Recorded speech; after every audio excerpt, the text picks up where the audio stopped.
Viulinek, bevakasha. We cannot compare because we have to put two microphones on, one for their camera, one for our camera, okay? He doesn't come to Israel much, to the place he fled from 17 years ago. But this week, Mossab Hassan Yosef, the son of a senior Hamas official in the West Bank, arrived all the way from the United States, and he's ready and loaded.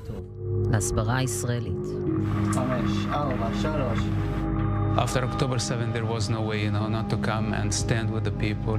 I saw the massacre footage, which, changed my life. My life would never be the same after October 7. It looks like you're disappointed in a personal level. Because it is very personal. It's very personal. You were very angry. I was very angry, and I'm still angry. For many years, I spared my father. For many years, I gave him justification. I saved his life. And it was a mistake. It was a mistake. It was a mistake. He's insisting in staying in this sick ideology. And you think he has an idea what happened on October 7? I need to take him and stick his head in the blood of the massacre. He may feel for a little bit what happened on October 7.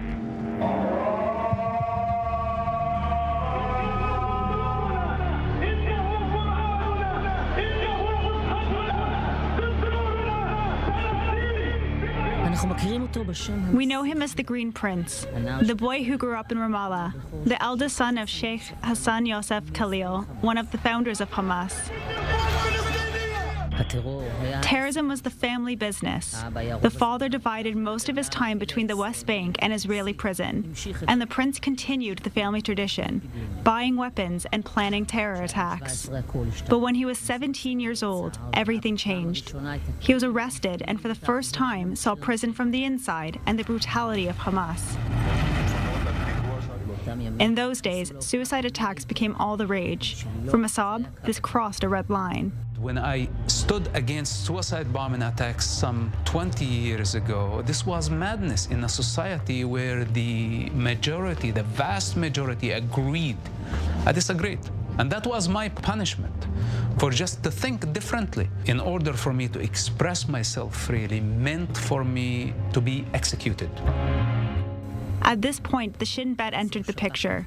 The organization managed to turn Mossab, and he became an extraordinary intelligence source. For 10 years, he lied to his family and worked secretly for Israel, preventing terror attacks and saving many lives. When Sheikh Hassan Yosef discovered the act of treason, Mossab was already overseas. For my father, the biggest threat for his existence is to lose his honor, to lose his public image. This is the challenge that I gave to him.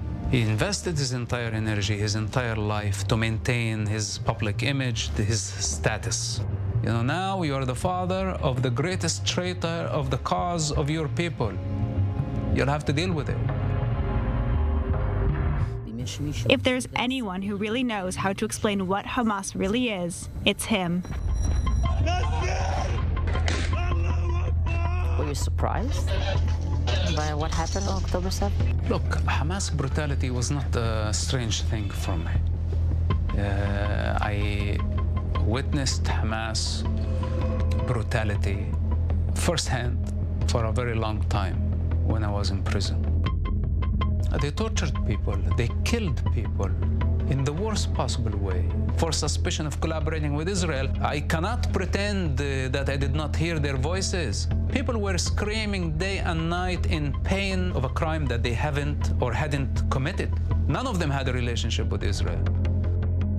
Knowing what they do to people in prison, were you afraid for your father's life when you came out in public about your story? Of course, it was a very dangerous situation, but also he's a top leader. So usually who gets punished in that society? Those who don't have power. But those who have power, they get away. That brings me to Sinwar. They call him the butcher from Khan Yunis. He suffocated people with his own hands. He slaughtered people, beheaded people with his own hands. And those people were Palestinians. He's a monster.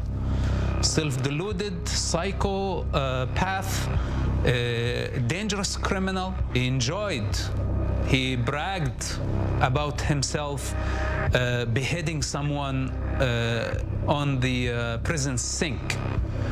And this is his heritage, this is his resume, this is his empire.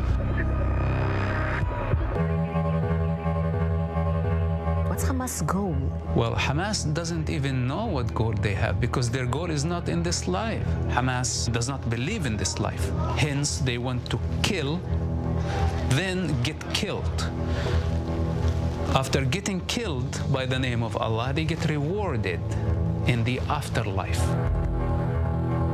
They are the sword of God on earth, and they see the Jewish people as the disobedient, the ideology that actually sees the Jewish people inferior, sees the Jewish people as enemies of Allah, that in fact killing the Jewish people is considered a way of worship. Why would any sane, decent human being would go into a farm, a kibbutz, and kill all form of life, to kill a baby, to burn a baby based on religious, basically defines ethnic cleansing, defines a genocide. There is no chance for peace with Hamas. Hamas must be finished. That's it. There is no alternative option. We cannot coexist with Hamas, not as Israel, as free individuals. And by the way, by standing with Israel doesn't mean necessarily that I'm going against the innocent people, if there is any. We are here in Khan Yunis area. Right above us, there is a school, and this is what Hamas has been doing.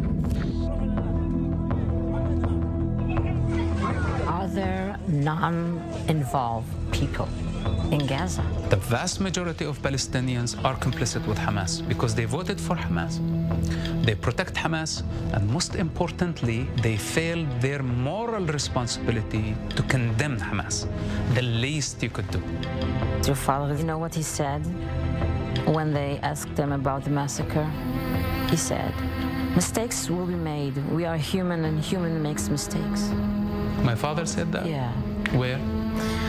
In one of his interviews. Is he taking responsibility for his mistake? Is this the way of Allah? You send people who are like killing machines going into peaceful communities, wiping everybody out. You call that a mistake? A genocide as a mistake?